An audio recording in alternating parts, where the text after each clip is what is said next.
এই ঘরটা এরকম অন্ধকার কেন বলো তো? সবাই সবাই গেল কোথায়? বাবু মশাই,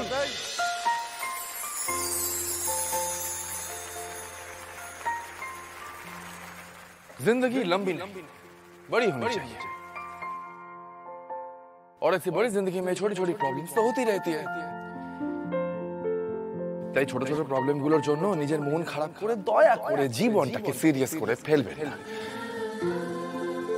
কারণ আমরাই হলাম আমাদের জীবনের আসল সিকান্দার।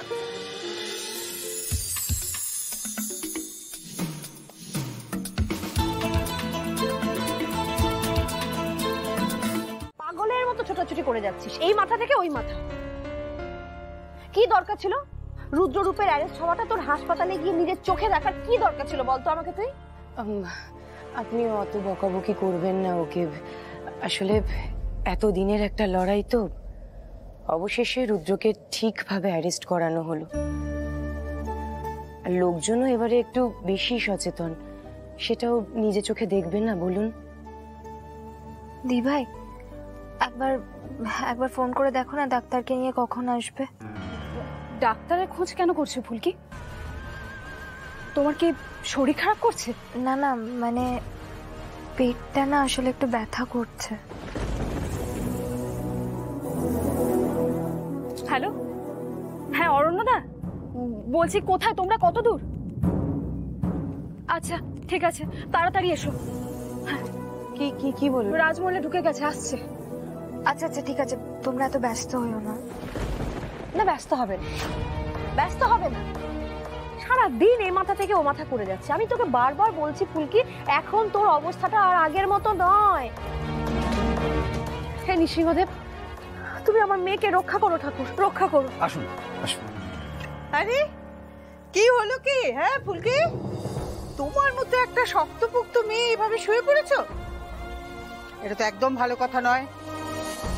দাঁড়াও, দেখি একটু, তোমাকে একটু চেক আপ করতে হবে আমাকে। আচ্ছা আমরা ছেলেরা তাহলে বাইরে যাই। আর ধানসিঁড়ি তুমি একটু কিচেনে বলো না, যাতে আমাদের সকলের জন্য একটু কফি করে দেয়। মানে অরণ্যদা আজকে যেভাবে গাড়ি চালিয়েছে তাতে আমাদের প্রত্যেকের গলা এমনিই শুকিয়ে গেছে। হ্যাঁ হ্যাঁ তোমরা যাও, আমি যাচ্ছি।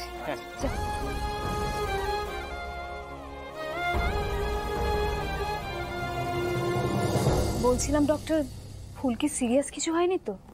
পেটে ব্যথা করছে বলছে, সারা দিন দৌড়ে দৌড়ে বেড়ায়। আমি না খুব চিন্তায় থাকি ওকে নিয়ে, জানেন তো। চলাফেরা করা তো ভালো মিসেস চৌধুরী। তা ফুলকি, সকাল থেকে কিছু খাওয়া দাওয়া হয়েছে না হয়নি? না মানে তেমন কিছু, মানে আসলে হলো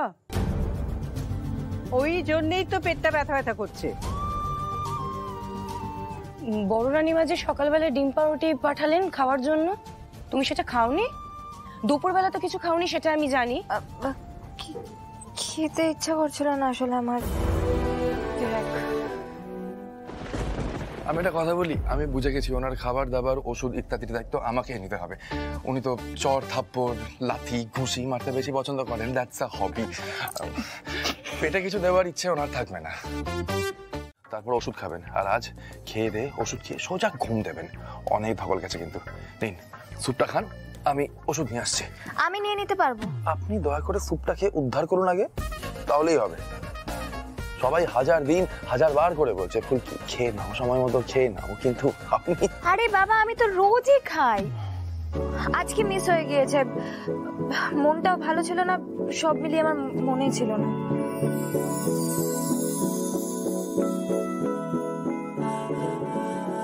तू मेरा कोई ना हो के भी कुछ लागे कि यार जो भी तूने कैसे किया रे, समझ के भी ना समझ मैं सकूं।